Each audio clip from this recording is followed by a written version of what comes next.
I'm Ron Mendoza. I am the incoming Dean of the Ateneo de Manila School of Government. I'm an economist and I do research on small and medium scale enterprises, um, poverty reduction, disaster risk management and mitigation, particularly as they relate to SMEs, and also governance. Well, as far as barriers are concerned, there are many fundamental barriers that SMEs have to face with or without climate change. One is the lack of good governance in many parts of the developing world. And if you have a situation where there's rampant corruption, poor public services, and very onerous regulations for business, then it's not surprising that SMEs are unable to grow and find it very, very difficult to fully engage in the market economy. SMEs disproportionately face the burden of these types of failures when compared to larger firms because they have smaller capital. They are typically a lot smaller as a market player. And they are often not well organized, and so their voice in the political system may not necessarily be that strong, with the exception of some organizations that are able to band together. So this is why SMEs do face a lot of challenges in terms of their growth and expansion. Now add on top of that the challenge of climate change. And you have a very, very difficult situation for many SMEs that have to think whether they will engage in the risk of investing and engage in the risk of staying in communities and continuing to operate there. So I'll give you one example. The SME that we studied in the Philippines that was affected by Typhoon Haiyan is an SME that gave jobs and incomes to around 200 to 300 women and around 400 to 500 other individuals were involved in the production chain. But when this particular SME was hit by the typhoon, it lost a lot of money, was unable to access finance from the government side or from the formal side quickly enough. But it was able to mobilize some resources from family and friends, which then allowed it to sort of resuscitate itself. But if those adaptation measures are not successful, and you have SMEs that face typhoon shocks over and over again, then you may have the situation where a growing number of them may no longer take the risk, may exit the community.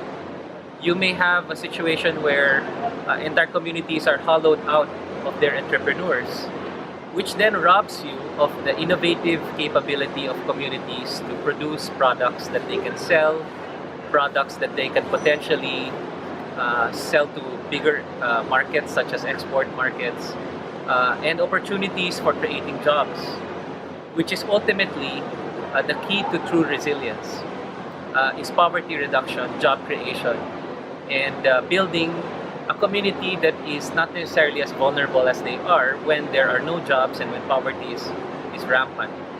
So this particular SME actually got help from one donor that tried to innovate.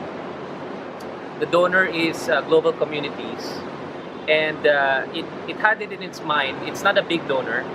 They only had a small amount that they wanted to channel to the Philippines, but they wanted to help. So what they did was, instead of sending their own staff to the Philippines to implement a distribution of their particular support, they partnered with this particular entrepreneur and used the network of this particular entrepreneur to distribute very, very quickly and efficiently support for fishermen and the local community, individuals who were affected by the typhoon. And in exchange, they gave to the entrepreneur a certain amount of help that allowed the entrepreneur to build back some of its stocks that it needed to operate. In particular, the entrepreneur was given the money to buy sewing machines so that it could manufacture again the product that it was manufacturing before. So this is an example of donor innovation that tries to follow several basic principles, such as if you're a donor, you're someone who is providing some help, you realize that you will not be there permanently. And the true essence of resilience is to gradually phase yourself out. A truly resilient community does not need external help. A truly resilient community does not have poverty anymore as a constraint.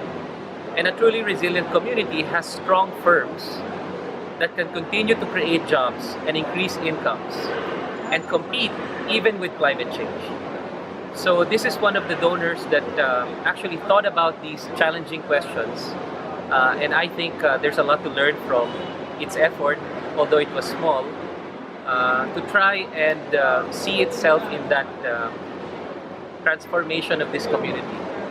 So in the end, this particular entrepreneur was able to re-export and continue to maintain its networks as far as selling the community's products, which is basically handicrafts and woven mats. And this particular entrepreneur was able to get back up, rebuild some of the capital it lost, and also continue to provide jobs for the community. So this is one example that is really interesting and hopefully emphasizes the need to coordinate very well in terms of the interventions for building up resilience. The need for phasing different interventions very strategically so that you send the right signals to the community, to the market in terms of getting back up.